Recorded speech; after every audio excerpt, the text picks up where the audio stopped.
Montgomery Community Media presents Small Business Network, brought to you by M&T Bank. SBN is also sponsored by Montgomery County Economic Development Corporation and Leadership Montgomery. Hello and welcome to the Small Business Network presented by M&T Bank. My name is Kelly Leonard. Every month we have the opportunity to bring the business community together to network, to collaborate, and to share best practices in order to stimulate regional economic development. Thank you for joining us on the live stream as well as here in the television studio.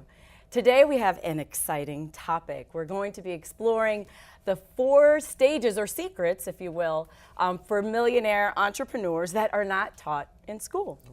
And joining us is Anik Singal.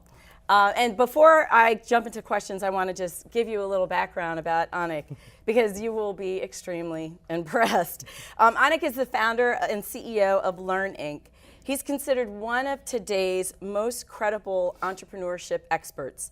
Through his knowledge in digital marketing, lead generation, and sales conversion, Anik has trained over 1 million entrepreneurs worldwide and generated over $200 million in online sales. And he did all of this by the age of 35. Mind-blowing. Business Week recognized Anik in the top 3 of the best young entrepreneurs in the U.S. He has been named an Inc. 500 CEO 2 times for his fast growth in his main venture, which is Lurn, Inc. He's a best-selling author, an entrepreneur, and a philanthropist. He and his wife have built over 10 schools around the world for underprivileged children. Anik believes in that the cure to poverty is actually in the power of entrepreneurship. His company has currently microfunded over 200 successful businesmes in East Africa. Amazing. Welcome, Anik. Thank you so much. I got exhausted just reading your bio.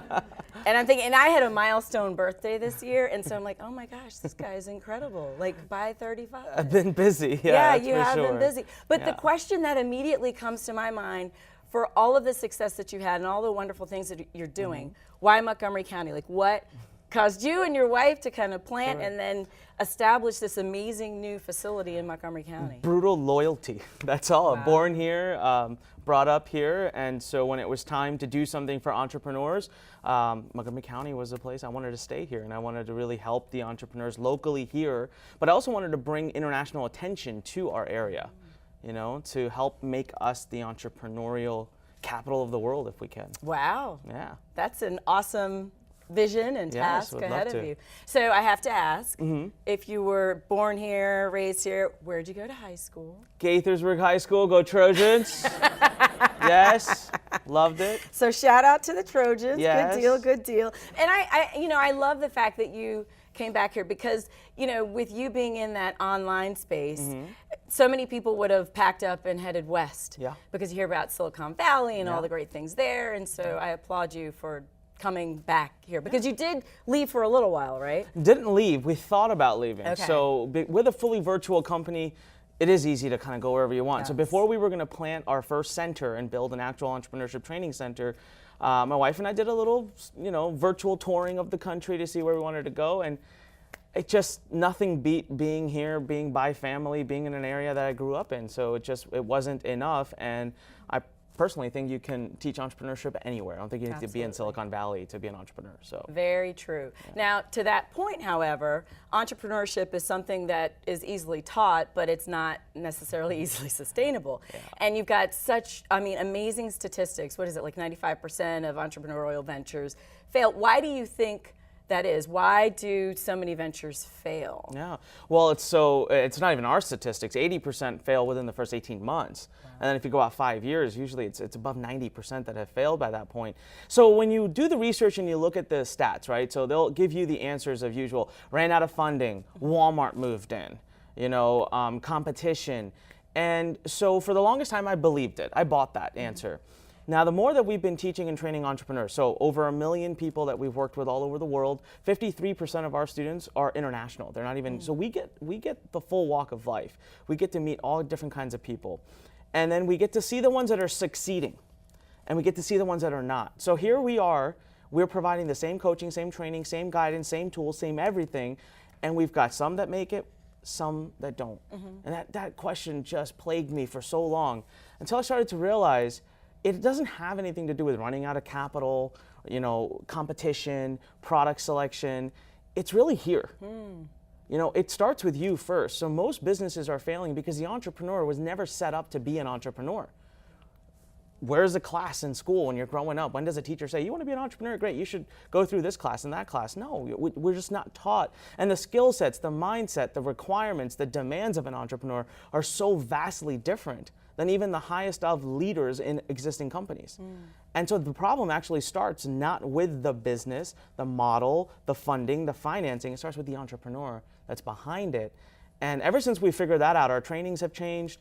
We've done more core training around the mindset, around the characteristics, the behavior traits, the day-to-day of an entrepreneur, and the success rate from our students has gone up significantly. So I think most businesses fail because the entrepreneur thinks it's, let me get some money, I have an idea, let me build a business. It's way more than that. You have to go through a bit of a shift yourself. Wow, gotcha. And so when we think about entrepreneurship in general and we see new companies popping up moment by moment, it would give one the impression that it's easier now than ever before to become an entrepreneur. Is that a facade or is that true? What do you find? I think it's true. Okay. It is definitely easier to become an entrepreneur today. It doesn't change that, the success rate has not gone up that much, right? The percentages have stayed the same. Here's why it's easier. We have the internet. In the past, 20 years ago, if you want to start a company, you want to start a business, you have to have funding. You have to have the money to set up a physical shop, buy inventory. There's no way around that. Today, with how we've become a global economy. So if I want to start a company, I did. From my dorm room, I had someone helping me who lived in Canada, in the Philippines, in India, and they were helping me at costs that I could actually afford. I didn't have to have an office. I had a virtual digital product. So all of these kinds of mechanics have totally made it easier to become an entrepreneur. Now, I wouldn't say it's become easier to succeed as an entrepreneur. Right. That remains the same because the entrepreneur themselves still have to go through the same structural changes and characteristic changes. But yes, today, if you want to make the break, right, or as I say in my next coming book, escape. If you want to make that, if you want to escape, it is simpler. There's a lot more opportunity today, a lot more opportunity than there was 20 or 30 years ago. So in that regard, yes, it's easier. Now, I don't want to gloss over one of the things that you said because as I gaze the studio, I see a number of students in the room. You mentioned from your dorm room. So is that essentially how you started, and do you see more students, the opportunity presenting itself to get started earlier? Absolutely, that is where I started. So in high school, I read a book called Rich Dad, Poor Dad by Robert Kiyosaki, changed my life. But I didn't actually jump into entrepreneurship. So I went to, I started at UMBC, and I wanted to be a doctor, right? So I'm studying bio and biochem, and within a few months, that's not for me. I'm Indian, so I thought doctor, yay, that's what I gotta be. But within a few months, realized not at all. So I switched over to College Park after 2 years and started studying business. And again, I was still just as miserable. So I realized it wasn't about what I was studying, it was about the fact that I just wanted to go and do. I wanted to go do something. So I didn't have any money, so I turned to the internet, started Googling around. Google said, I filled in, how to make money, and then Google filled in the word online. I thought, okay, sure.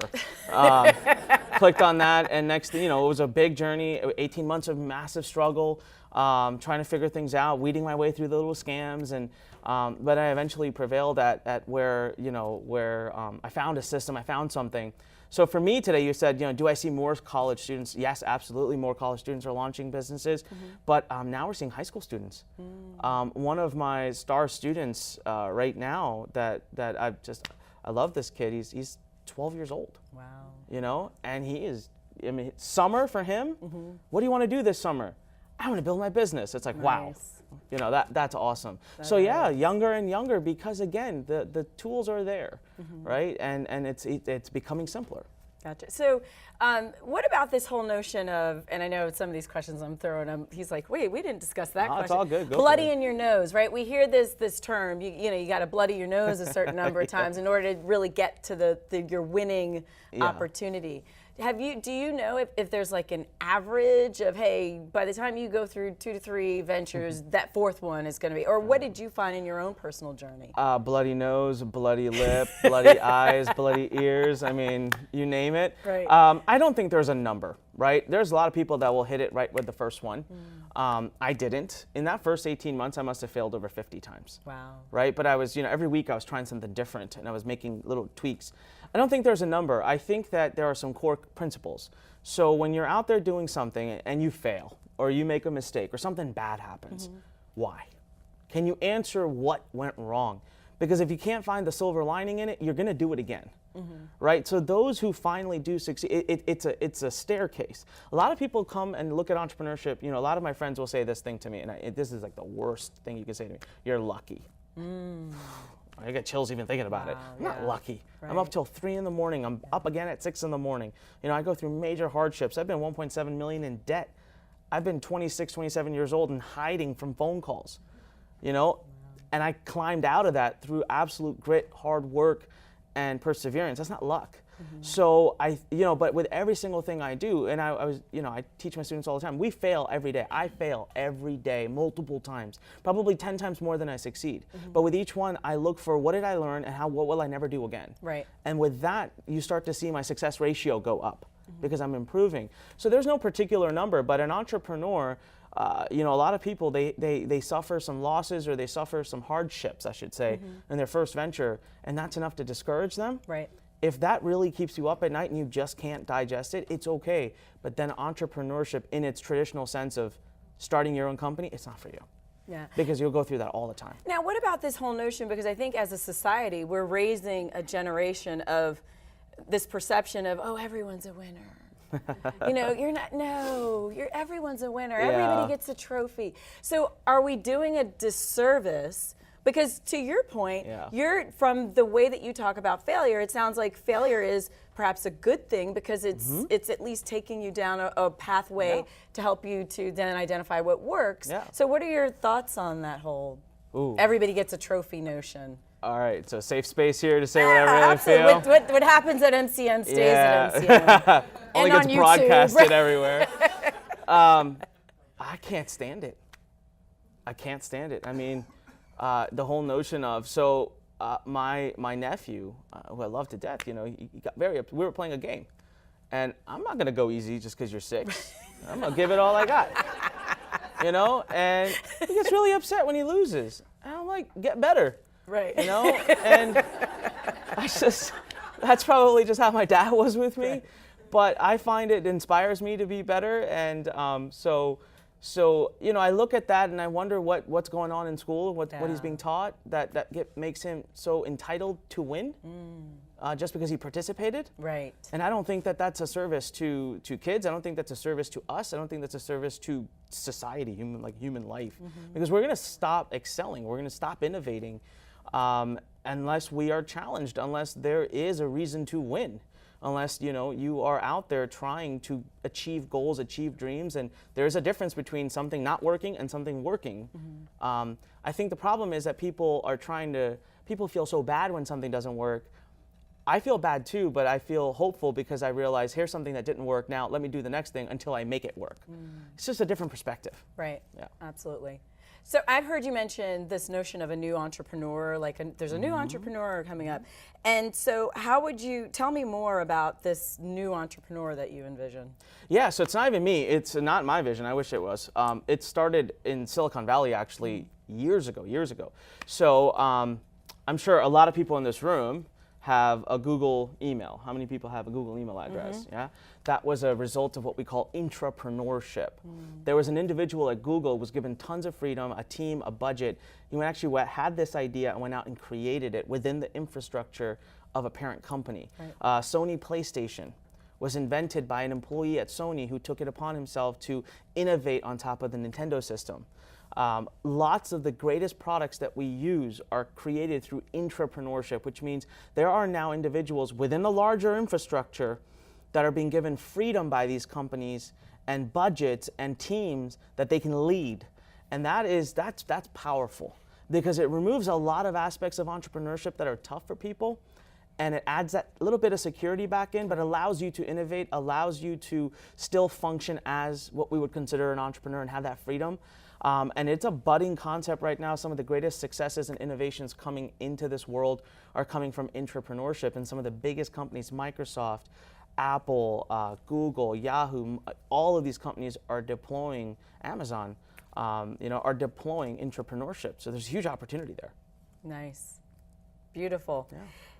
And I'm a big believer in that as well, because when you think about it, employers are they want a workforce of problem solvers. Mm-hmm. And all an entrepreneur is someone who sees a gap and fills it, right? Yeah. And so what employee can't do that? Everyone, I think, is positioned to do that. Yeah. Awesome. So as we start winding down our portion of the conversation, there's this whole notion of these 4 stages or secrets of a millionaire entrepreneur that students don't learn in school, that's not taught in school. I'd like for you to enlighten us with those stages. So I spent years trying to figure this out, right? Because like I said, one of the things that just plagued me was, why do we have some students that are just absolutely doing great and some that are not? So I created this acronym as I went through it, and I did a lot of introspection on myself. My good days, my bad days. I did research on some of the most talked about entrepreneurs in the world that have changed the face of humanity, and I started to find consistent trends, and it led right to an acronym that I call ESCAPE, right? So ESCAPE, how to go from employee to entrepreneur, so E to E, and there's the 4 acronyms, the 4 letters in between, SCAP, and it just so happens that those 4 letters really represent 4 things that are never taught to us, that happen to be near and dear to what creates entrepreneurial success. So first is self, right? That's the foundation. It's the concrete of your home. How do you think about money? What are your beliefs about wealth? What are your beliefs about hard work? There's paradigms involved.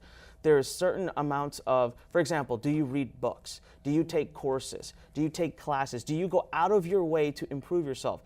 There's certain characteristics you have to build. Now, we're not taught these things in school.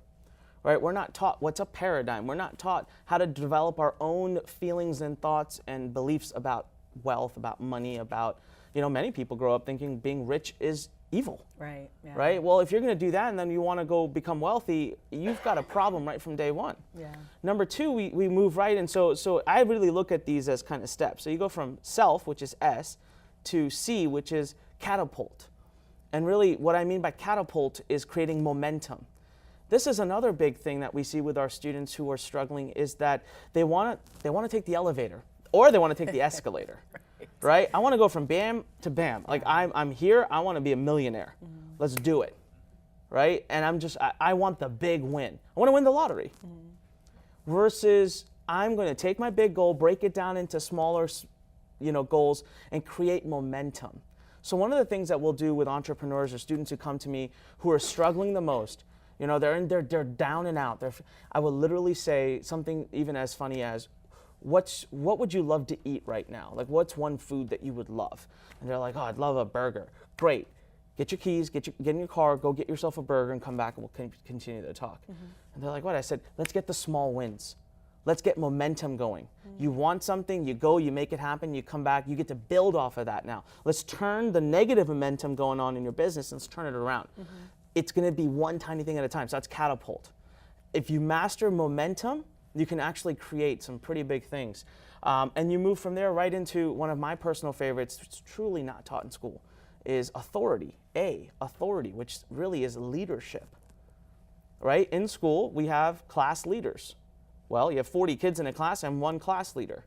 Right? You have teams. So students play sports. 60 people on a team, 1 captain. So the odds of you actually getting a chance to lead, to develop those skills, are drastically against you, especially if you're a little shy or a little reserved. Others will always take those opportunities. I was one of the ones that would always take them. I would always step up, right? So is it too late? No, it's never too late to still refine these skills. So we go over some of the core characteristics of really establishing authority, because if you're an entrepreneur, you have to be able to establish authority, whether it be over your team, over your idea, or over your customers. You have to be able to, if you're going to drive customers to buy from you, it's because you have some authority in that topic. Right. And then last but not least, this is the most difficult and the most influential, is people. What's your environment? Who are the people around you? What are you, are you surrounding yourself with the people that can actually excel you and move you up? So in that, we talk a lot about the influence that mentors have had on me and on every successful entrepreneur, the environments that we build, choice, right? So what I choose to do, I mean, when I went to University of Maryland, College Park, I never went to one basketball game or one football game, not one. I went to my first basketball game 3 years after graduating. And people, and all my friends were going, well, it's choice. Those 3 hours I'll never get back. What do I do with these 3 hours? Right. So I invested them in myself rather than in cheering our basketball team. So we talk a lot about how you build that environment, and that's peace. So these are the 4 things that I truly wish we could learn in school from day one and master. That way, when we wanted to become an entrepreneur, we would be far, far, far more prepared, and it wouldn't just be about funding, idea, and the mechanics or the tactics. There'd be a lot more deeper knowledge there.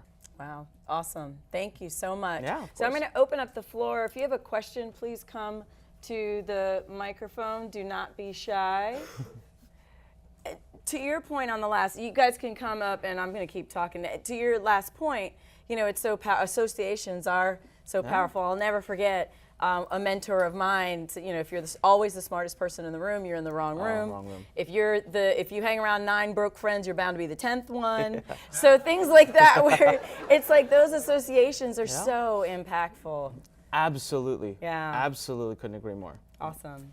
So hi, Anik. I'm Judy Stevenson. I'm with Montgomery County Government. And first of all, I'd like to thank you for having your business here and staying here. It's a wonderful testimony to the fact that Montgomery County is a great place. The question I have is, historically, Montgomery County's been a government town, right? Most of our people historically have worked either for the government or as contractors for the government. Because of that, we've kind of had a reputation for not being entrepreneurial. So my question for you is, what does Montgomery County, the business community here, the government here, what do we need to do to create that ecosystem that will grow the entrepreneurial side? Embrace our Learn Center. All of your, no. Set you up for that, didn't I? It's to offer, I was very excited before the session started to hear that there was a social media class being offered, you know, and so I asked you questions about that. It's to make more, entrepreneurs are lacking community, and that's why we built what we built. They're lacking the ability to get in a room just like this and just hang out and talk. Every other profession has that. They have associations, they have conventions and conferences and meetings. So I think as a county, if we would provide more ability for funding and resources for them to start the business, but I still think that's not going to be it. I think just more events, more putting people in one room is actually going to make other entrepreneurs in other counties want to come to the county because of that connection that they have. Thank you. Yeah. Awesome, thank you. Good morning. I'm Lori Wiggins. I'm CEO of Beyond. The studies that I see, while there's a lot of focus in the press on younger entrepreneurs, there's also a large body of older entrepreneurs. Those in their 50s that have spent years in corporate America or working for others. They've gotten a lot of expertise and they go, I think I want to do something else. And I was wondering if you have any advice specifically for the older entrepreneur, if you work with them and so forth. Thank you. Absolutely. And so there's the good and the bad of that, right? So first of all, you're right. There's actually there's data out there showing how fast the entrepreneurship rate amongst those above about 40 or 45 is growing because of how disgruntled they've become with corporate America and just having a job. Yep. The problem is you've also been in that environment for 20, 30 years. So you've built certain habits and core ways of functioning that make it more difficult to just quickly adapt. So someone who's making that transition, I would say spend literally 2 to 3 times the amount of time learning and leadership, going through entrepreneurship classes, and you have to learn to think different. You have to learn to literally, you go through 20, 30 years of being in a job, you are probably the most systematic, procedural, by the document, this is step 1, step 2. And when you become an entrepreneur, you gotta throw all that into the trash, right? My favorite story is my mentor was starting a company, asked me to help him shift through resumes. He was looking for some people to help lead the new venture. Told me, pull all the MBAs and pull them out into this pile next to me. I said, oh great, you're looking for the MBAs. I just pulled them all out. When I was done, he took them and he just threw them right in the trash. Wow. He didn't want to deal with the MBAs. And I said, why? He said, not in startups. We don't have time for all that procedures and policies. We need to just move. And so I really find that generation just needs to really accept and do some self-work to understand, okay, what I'm doing is so different on a day-to-day basis on a psychological basis than what I've been trained to do. So I need to step out, relearn, and then step back in. Thank you. Yeah. That's an interesting perspective. But yeah, to your point, it's you've got to unlearn what you've been doing all that time. Or relearn. Right. New things, yeah. Hello, Bill Carbaugh. I'm with Guardian Realty. On a day-to-day basis, I have to make decisions on whether to lease to many entrepreneurs. What are the 3 or 4 key things that I should look at to see whether I think they're going to be successful so we both win? That's a great question. That is. So I will tell you that one of the key things I think is their resilience. If you can find times that they've been down, times where they've had struggles, and come out of it. So for example, for me, I've been 1.7 million in debt when I was 26, 27 years old. I've owed absolutely everybody money, including my dad's home being mortgaged. I came out of that in 16 months. There's a core ability there that when I talk to banks, that's the first thing I tell them. You know, you would say, why would you tell a bank that you've been in debt before? Because I want them to understand that I've been there, I've been through the bad already, I understand how it goes. I would also really look at their team, because a great entrepreneur will build a very impressive surrounding around themselves. So if you're dealing with their assistant, booking appointments, if you're dealing with someone on their marketing team or tech team, how good are they? How on top of things are they? Because no entrepreneur can do it alone. And a great entrepreneur, a great leader, builds an amazing team around them. That's how they evaluate themselves based on that. The last but not least is how new are they to it? Really, it's just if, for example, if they've been in corporate for 30 years, but they got fed up, they had saved a lot of money, decided to go into business, that in and of itself is not going to be enough confidence. But have they been doing this for 5 years? Have they been an entrepreneur before? Have they been through multiple ventures? Because the old saying, you know, how you do one thing, you know, you do all things. And I think that if you have an entrepreneur who has had past success, has sold companies, they're going to sell another company. It's just they're going to repeat that cycle. So history, I think, is a big driver, is what I would say. Thank you. Yeah. Awesome. Thank you. This has been amazing. Thank you. Thank you so much for your time, Anik. As we wrap up the Small Business Network, I definitely want to thank Anik. Thank you all for joining us on the live stream as well as here in the television studio.